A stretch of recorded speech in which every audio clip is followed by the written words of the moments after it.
ಕೋಳಿ ಕೂಗಿದ್ರೇ ಬೆಳಕಾಗುತ್ತೆ ಅಂತ ಟಾಮ್ ಹೊಡೆಯುವಂಥವ್ರು ಕಾಂಗ್ರೆಸ್ ಪಕ್ಷದವರಲ್ಲ.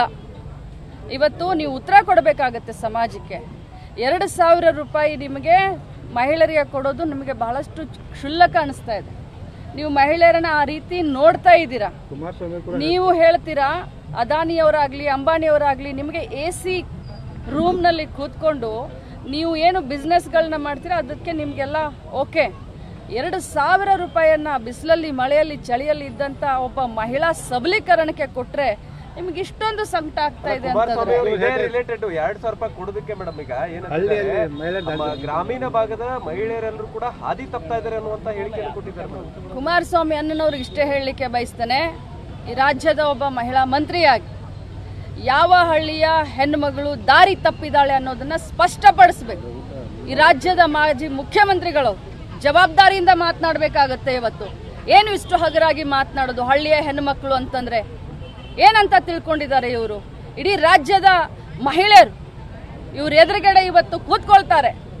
ನಾನು ಎಲ್ಲರಿಗೂ ಹೇಳಲಿಕ್ಕೆ ಬಯಸ್ತೇನೆ, ಮಹಿಳಾ ಶಕ್ತಿ ಅಂದ್ರೇನು, ಸ್ತ್ರೀ ಶಕ್ತಿ ಅಂದ್ರೇನು, ಸ್ತ್ರೀ ಕುಲದ ಗೌರವ ಅಂದ್ರೇನು ಅನ್ನೋದನ್ನ ಈ ಕುಮಾರಸ್ವಾಮಿ ಅವರಿಗೆ, ಈ ಬಿಜೆಪಿ ಅವರಿಗೆ ತೋರಿಸ್ಕೊಡಿ ಅಂತ ಕೇಳಲಿಕ್ಕೆ ಬಯಸ್ತೇನೆ.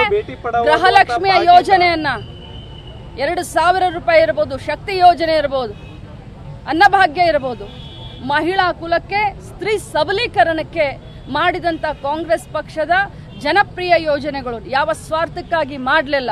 ಇವತ್ತು ಇಡೀ ಸ್ತ್ರೀ ಕುಲ ಕಾಂಗ್ರೆಸ್ ಪಕ್ಷಕ್ಕೆ ಆಶೀರ್ವಾದ ಮಾಡ್ತಾ ಇದೆ. ಅದನ್ನ ನೋಡಿ ಇವ್ರಿಗೆ ಸಂಕಟ ಕೂಡ ಒಬ್ರು ಬಿಜೆಪಿ ಅವರು ಈ ತರದ ಇದು ಮಾಡ್ತಾ ಇಲ್ಲ, ಅದನ್ನ ವಿರೋಧ ಮಾಡ್ತಾ ಇಲ್ಲ. ಅಂದ್ರೆ ಬಿಜೆಪಿ ಅವರು ಕೂಡ ಇದರ ಈ ಹೇಳಿಕೆಯ ಹಿಂದಿನ ಕೈವಾಡ ಇದೆನಾ ಅಂತ ಅನ್ನುವಂಥದ್ದು ಆರೋಪ. ನೋಡಿ, ಅವ್ರಿಗೆ ನೈತಿಕತೆ ಇದ್ರೆ ಇದು ಅವರು ಬಹಿರಂಗವಾಗಿ ಕ್ಷಮಾಪಣೆ ಕೇಳು ಅಂತಂದ್ರೆ ಅದೇನು ಅದು ಹೇಳ್ತಾರಲ್ಲ, ಮಾತು ಹೋದ್ರೆ ಹೋಯ್ತು ಮುತ್ತು ಒಡೆದ್ರೆ ಹೋಯ್ತು ಅಂತ.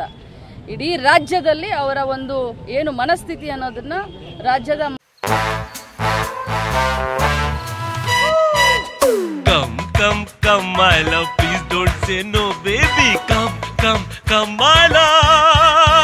ವಿ-ಗಾರ್ಡ್ ನ air coolers extra large cooling pad ನೊಂದಿಗೆ ಇದು ಎಂತೆಂಥವರನ್ನು ಕೂಲ್ ಆಗಿಸುತ್ತೆ. V Guard air coolers, long lasting cooling.